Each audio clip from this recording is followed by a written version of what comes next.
shorts and sandals. Yeah, it's been ready for dinner. Okay, well, to get started, as I said last night, it's always great to be able to coach corrections off of a win.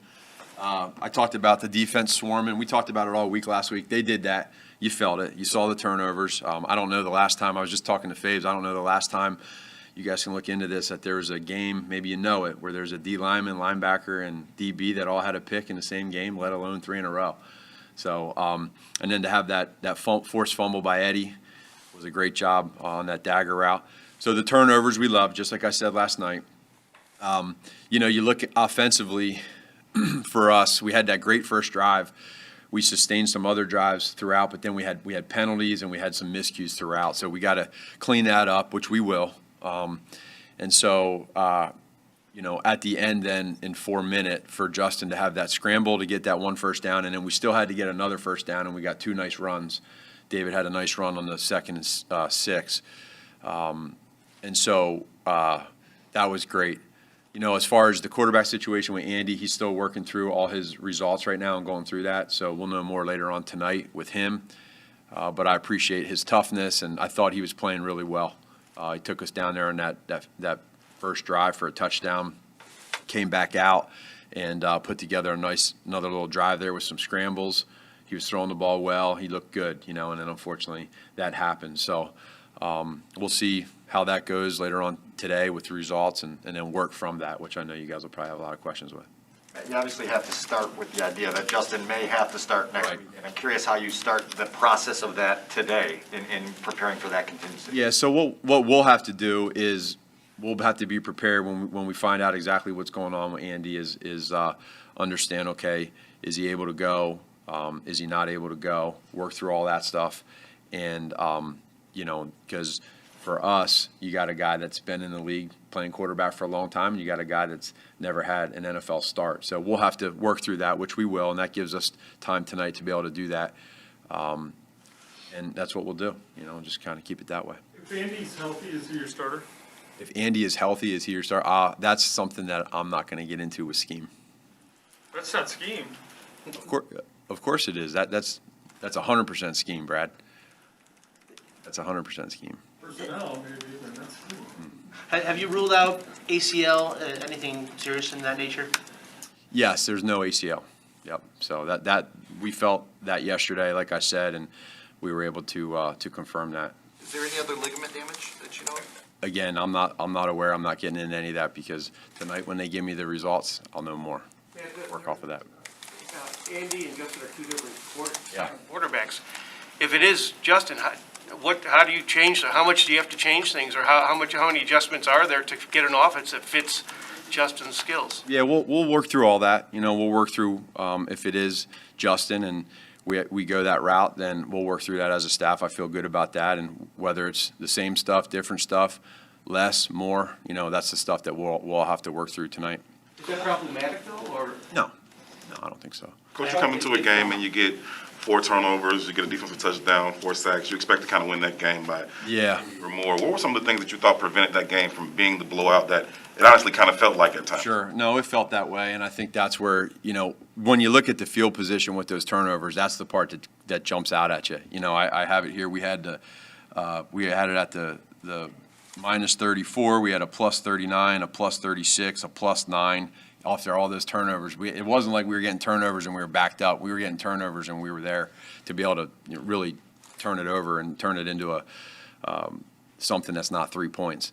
So for us, that's what we're going to emphasize to the offense, to us as coaches, myself included, is those opportunities that come, we want to be able to take advantage of it. And yesterday we didn't do that. It got too close. Anything from the series where you took over at the 9 that bugs you, that you obviously weren't able to get the ball in the end zone there? Yeah, I think for us, not necessarily. I mean, there's just some of it is they did some good things on defense, and some of it for us, I know that we could do, we can do some things there too. But it's just we were just off on a few things. Like you think about that deep cross to Mooney, one of Justin's throws there to right to left. We just were off. Is it a drop? I don't know. It's hard to say. It was a little, it was a tough catch, but I've seen him make those catches. So it was one of those days where we just were a little bit off. Even going back to early in the game, we had the pass to the flat to David, made a guy miss, ran down. It was a 42-yard gain, and then we had the hold. So some of those type of plays we just weren't taking advantage of. So after you, Andy, was it his left knee? Yes. Yeah, Matt, you had told us, that I think during camp, that you guys had kind of war-gamed out every scenario for this quarterback situation. What was, I imagine you did talk about what happens if Andy gets hurt and then if Justin starts. Do you imagine, might it be an awkward situation if Justin gets a starter or two, then you have to decide whether to take him back out or not?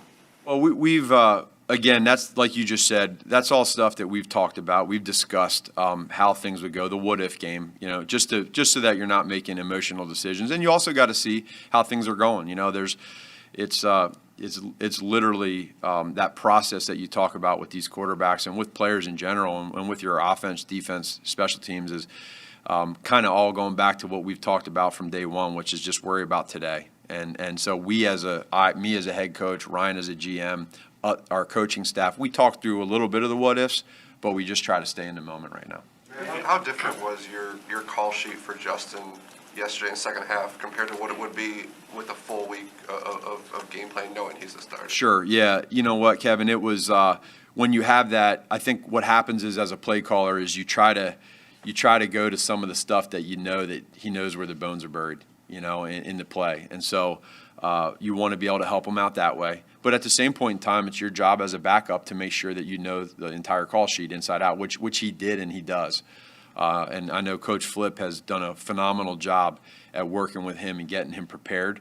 And so there was really the whole call sheet was open, but there's just a feel to where it's going and how it's going with the shifts and motions. Kind of going off that, the Yeah. play before his third down scramble, he was blitzed on black guy to his right. I'm just curious, just in terms of his development, getting the ball out to Cole there quickly. The play looks similar to the play against the Bills in the preseason where he got hit up pretty hard. What would you think of that? Yeah, no, I mean that happens, as you all know. There's times where defensive coordinators will scheme up some different looks and they'll do some blitzes here or there and know that there's some things that he hasn't seen, and so whether it's the communication process or knowing where your hots are at, it's just there's a lot of these plays that sometimes where they're not blitzing, where the progression for him takes him to a certain spot, and these are all learning moments for him. So I don't, in particular, nothing jumps out to me per se on that play. On the interception, what does he need to do vision-wise to recognize what's there on that play? Well, the dropper did a good job of rushing and then dropping, and so they were cover zero, and the corner that's over 84 there, Marquise, is in a trail technique against a guy that runs pretty fast, and so Justin was working through his progression, and again another opportunity for him to just learn. He right away, right after the ball came out, he knew it, he felt it, but they did a good job on defense. The kid made a good play popping back and making the interception, but these are different looks that he's going to get, and we just want to prepare him as much as possible to understand kind of how that stuff goes. There are going to be obviously youthful mistakes that are inevitable going forward. How do you sort of recalibrate your patience level and knowing you're going to have to simplify some things and be more patient than you probably want to be? Yeah, I think, Dan, we have to make that very normal for us to understand that if indeed he is the starter and the guy, there's going to be some of that. But then how do we help him with that? And so when the ball is snapped, we got to do everything we possibly can to help him really understand the play inside out. And that comes through with what we've done in OTAs and in training camp, so that he can play fast. And the last thing we want is him playing slow and then having to react to the defense.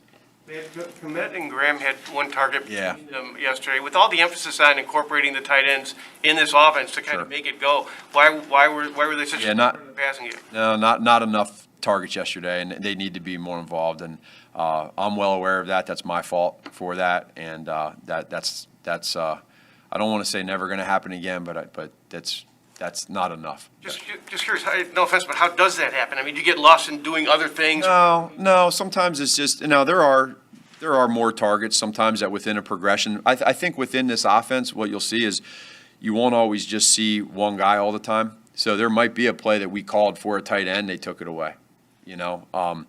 And I can think of a couple specifically that they've done that for. So they don't get the target, but the play was called for them. And that's just, sometimes that happens. Was there anything you learned about Coach Desai over the last? Say that again? Is there anything you learned about Coach Desai over the last week, coming off the adversity in week 1 and then responding like they did in week 2? Yeah, just, again, his resiliency of handling the adversity of that first game, being out there on a Sunday night and having that happen with our defense, and he never wavered, he never panicked, he was the same, which I think that's the key, is when you're the same person, when things are really good or things are really bad, how do you handle that, you know, when the storm hits?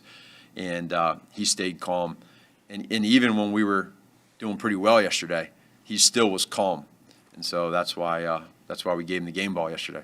Can Mario Edwards can Mario make an immediate impact coming back this week, or is that going to be a little bit? No, I think he could. I think he could, Brad. And that'll be good to be able to get him back here. He put together a hell of a training camp, was running around, flying around, and I'm excited to see him get out there. Matt, I want to, with Jimmy Graham, he's being used more sparingly this season, 2 games than he had last year. Was this something that, I mean, as a veteran, you've talked to him about all preseason? Is it, you know, is he going to play more or less depending on matchup? Yeah, some of that is based off of what we think matchup-wise, where he plays more or less. The other part of that too is he understands that we're growing and developing Cole. He gets that. Jimmy's been doing this thing for a long time, and he actually is prideful in knowing that he's a big-time mentor to Cole. So he knows that. We were very upfront with him going into it, but some games he'll have more of a role, and others he might not have as much. We might be in more 11 personnel, but. Again, the same thing with Jesse James too. You know, there's going to be different times that we feel like we want to use the tight ends more or less.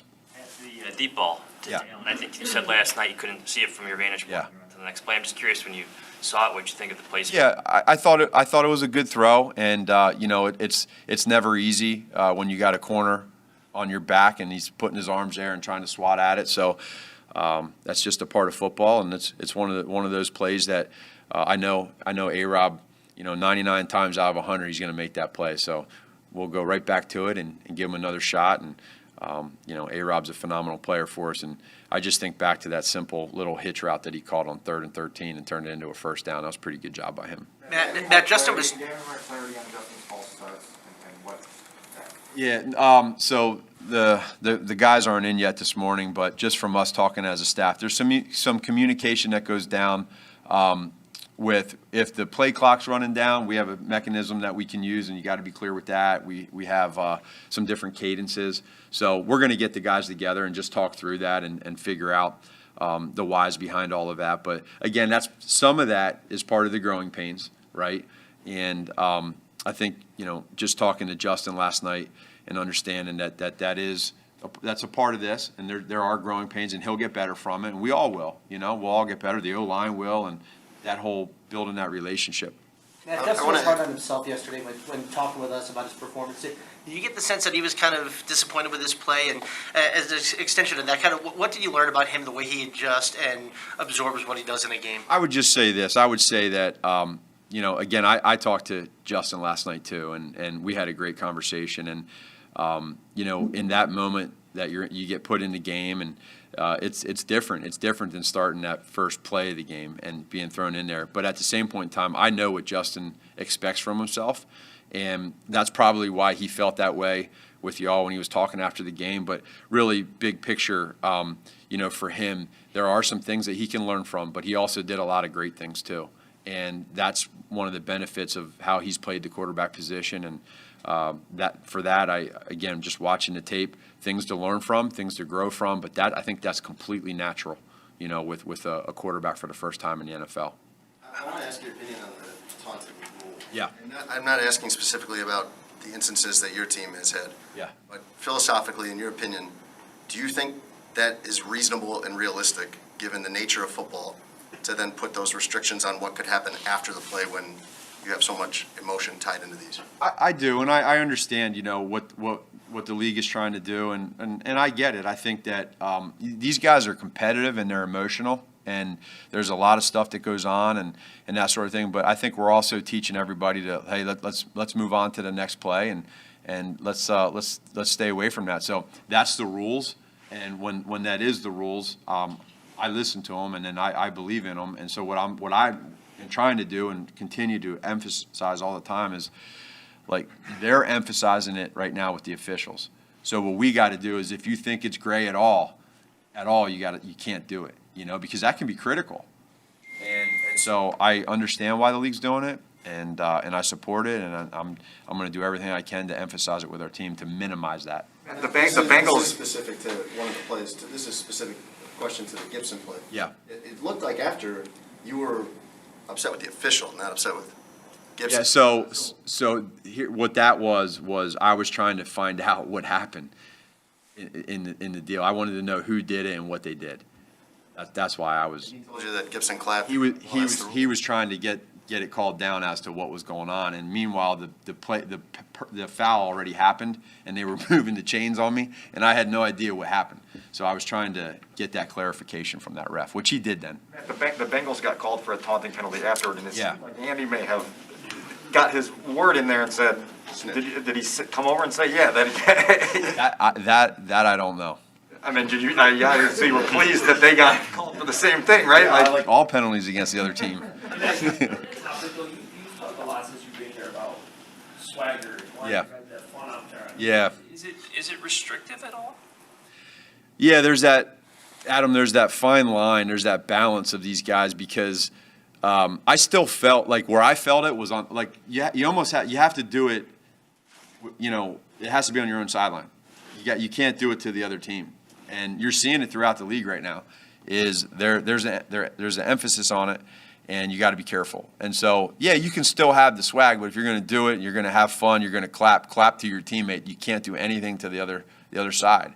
And I think the only way to make sure that happens is just keep talking about more and more with your guys, because they will call it.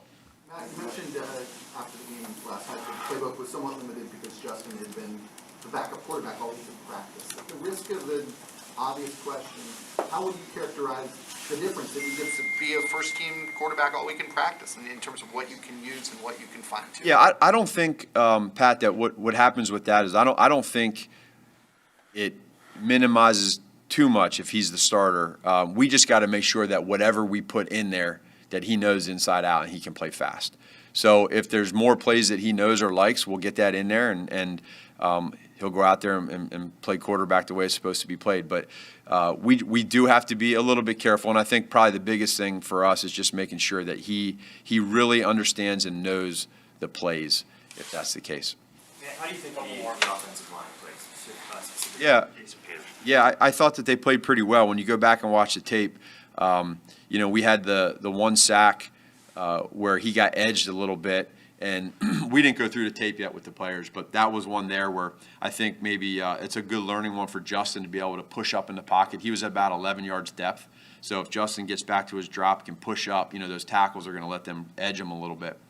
The other one, he ended up getting edged a little bit as well. But Jason, I thought, played really well. I thought the O-line in general, there was one or two things here or there, but when you watch it, the pass pro, the play actions, in the run game, there were a couple plays that I think the guys went back. But overall, when you watch the tape, I was pleased. How impressive was it that you have a 39-year-old left tackle? Yeah. You've been here for training camp, got hurt in the first game, and then he was able to go the entire game for you. I think that speaks to who he is. He's tough. He's tough, and that says a lot right there, without saying a lot verbally. His actions are speaking to those players. Like he showed up and he played that entire game, and he fought through a lot of things there. So I appreciate that from him. I know everybody else does, and he's a leader on that offense. To that point, did he hurt his hand on that play on the fumble? I think he did. Yeah. He walked off the sideline, and I looked at him, and his finger was a little bit. He was pointing to his finger. I don't know what he did, but he's probably fine. Matt, the push-up, is that the strip sack? The what? The one you're saying where Justin could have pushed up, is that the strip sack, or is that the? That was the strip sack was here. I got it over here.